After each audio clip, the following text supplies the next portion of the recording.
अवगतै छ हजुरहरूको जापान यात्रा केवल पैसाको लागि मात्र नभएर जापानको आधुनिकता रहित वातावरणको सिकाइ र अनुभवको अवसर पनि हो।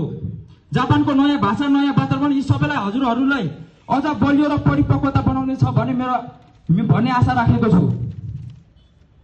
हजुरले जापान गइसकेपछि सामना गर्नुहुने कठिनाइहरूलाई अवसरको रूपमा परिवर्तन गरी हजुरहरूले सफलताको अर्को ढोका खोल्नु हुनेछ भन्ने मैले बुझेको छु।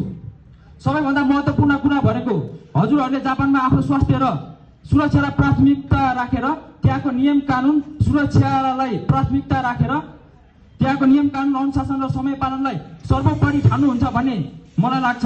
आशा छ हजुरहरूले गोर्खा सामुराई बुट क्याम्पबाट सिक्नु भएको र देखाउनु भएको जस्तै इमानदारिता, मेहनत र राम्रो आचरण जापानमा गएर पनि कहिले त्याग्नु हुने छैन।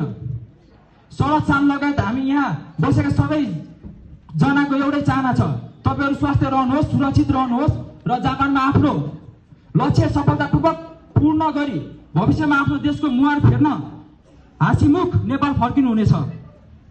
जापानमा जस्तो सुकै सङ्घर्ष आए तापनि घरको सम्झना, देशको माया र आफन्तहरूको आशीर्वाद सधैँ तपाईहरूमाझ हुनेछ।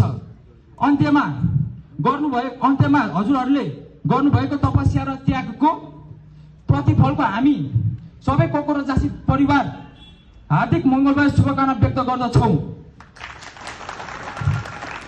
र भविष्यको यात्राको सदैव सफलताको कामना गर्दछौँ। अन्त्यमा जसले श्रम गर्छ उसले सफलताको ढोका खोल्छ भन्ने भनाइ जस्तै आफैमा भरोसा राख्नुहोस्। तपाईहरूको हरेस नखाने मनोबल नै तपाईहरूको सबैभन्दा ठुलो शक्ति हो। मिनासान हो चुका छ। धन्यवाद।